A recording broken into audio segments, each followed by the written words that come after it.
شان ہے، یہ ایسی عظمتوں والی رات ہے کہ ایک رات 1000 مہینوں سے زیادہ افضل ہے۔ کہ یہ اعتکاف سنت ہے، سنت موقدہ للکفایہ، جیسا کہ جنازہ جو ہوتا ہے وہ کیا ہوتا ہے؟ جنازہ 4 تکبیر نماز جنازہ فرض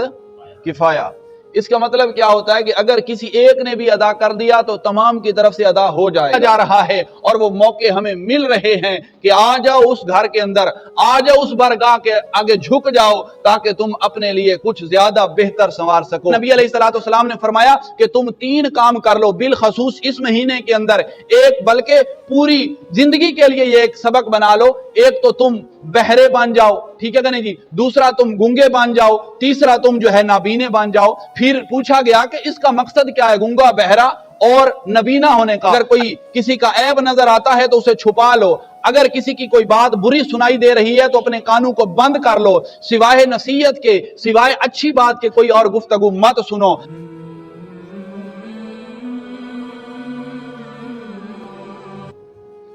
آج کی مختصر نشست میں رمضان المبارک کا 20واں روزہ،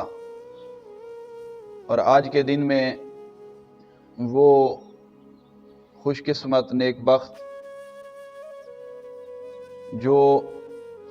آج کی شام سے اللہ تعالیٰ کے گھر کا اعتکاف کریں گے، ان کے متعلق کچھ باتیں گوش گزار کرنے کی کوشش کروں گا۔ اعتکاف کیا ہے پہلے بھی ایک بیان کیا جا چکا ہے، لیکن کچھ باتیں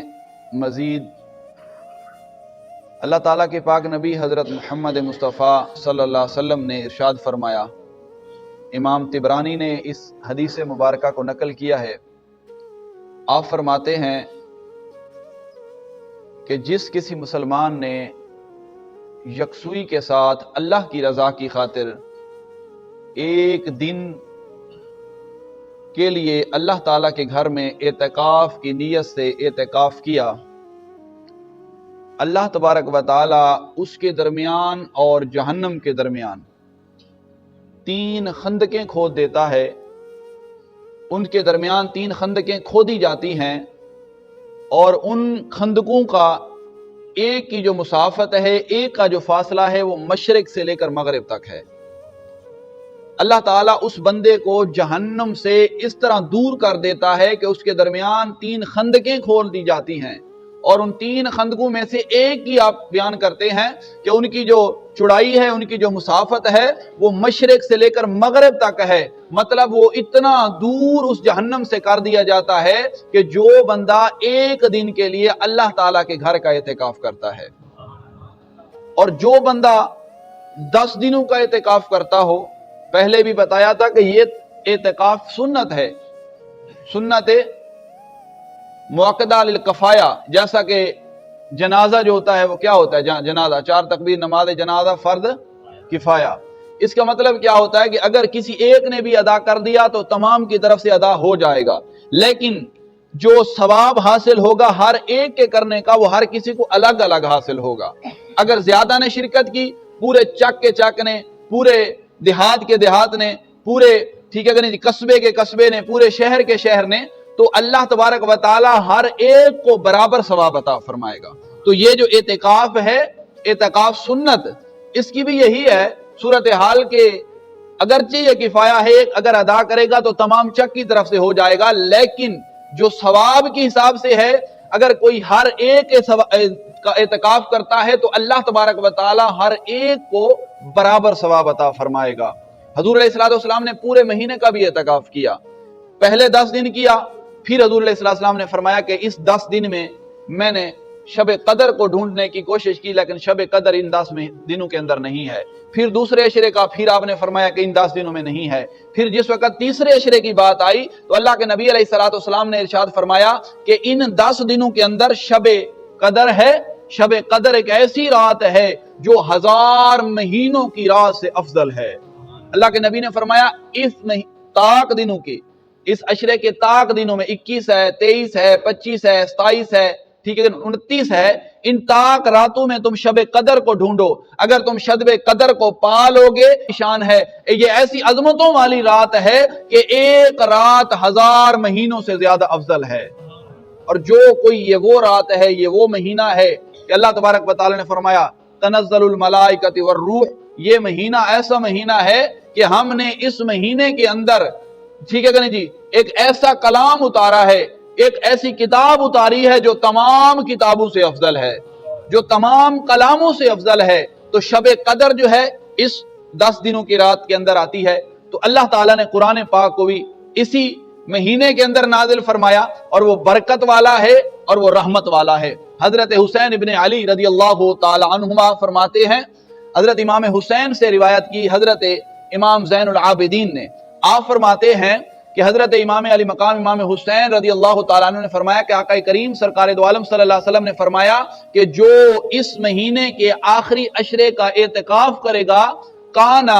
حجتین و عمرتین، کہ اسے اللہ تبارک و تعالی 2 حجوں کا ثواب عطا فرمائے گا اور 2 عمروں کا ثواب عطا فرمائے گا۔ ہیں جی، اس مہینے کے آخری عشرے کا اعتکاف کرنے کی فضیلت یہ ہے۔ اور اس مہینے کے اندر بیٹھنے کے لیے کچھ نیتیں کرنا ضروری ہے کہ اب نیتیں کون سی کر لی جائیں گی۔ پہلی نیت تو سب سے یہ کی جائے گی کہ جب اعتکاف پر بیٹھا جائے گا وہ خالص اللہ کی رضا کی خاطر بیٹھا جائے گا، یکسوئی حاصل کرنے کے لیے، ٹھیک ہے کہ نہیں جی، یکسوئی حاصل کرنے کے لیے۔ وہ پہلے نبیوں کی امتیں تھیں، ان کے لیے ایک وقت مقرر ہوتا تھا، تو انہیں، ٹھیک ہے کہ نہیں،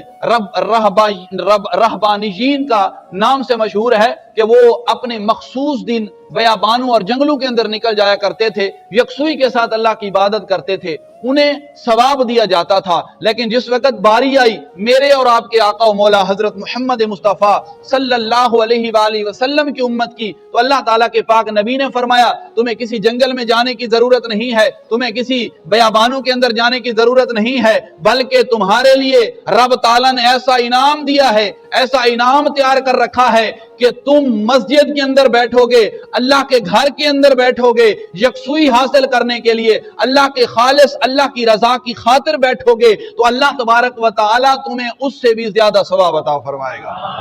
ہیں جی، کتنا بڑا اجر ہے۔ وہ رب فرما رہا ہے میں بخش رہا ہوں، تمہیں جہنم سے دور کر رہا ہوں، اس کی رحمتیں ٹھاٹھے مار رہی ہیں، اس کی بخشش کے ذرائع ہمیں بار بار موقع تلاش کرنے کے لیے ہمیں حکم دیا جا رہا ہے، اور وہ موقع ہمیں مل رہے ہیں کہ آ جاؤ اس گھر کے اندر، آ جاؤ اس بارگاہ کے آگے جھک جاؤ، تاکہ تم اپنے لیے کچھ زیادہ بہتر سنوار سکو، تاکہ زیادہ بہتر بنا سکو۔ تو میرے دوستو، اللہ تبارک و تعالیٰ نے ہمارے لیے بخشش کے کتنے ذریعے بنائے ہیں، ہمارے لیے رحمتوں کے دروازے کھول دیے ہیں، ہمارے لیے بخشش کے دروازے کھول دیے گئے ہیں، لیکن ہماری اپنی بدنصیبی اور بدقسمتی ہے کہ ہم نے اور طرف دھیان لگانا شروع کر دیا ہے، لیکن اللہ کے گھر کے اندر اللہ کے دین کے ساتھ ہمارا بالکل ہی اخلاص ختم ہو گیا ہے۔ یہ وہی منافقت والی بات ہے کہ ہمارے دلوں میں منافقت اس قدر بڑھ گئی ہے، ہم کہتے ہیں یہ بھی ہو جائے، یہ بھی ہو جائے۔ یہ کبھی نہیں ہو سکتا کہ ایک برتن ہے، آپ اسے کہیں کہ ہم اس کے اندر ناپاک چیز کو بھی داخل کر دیں،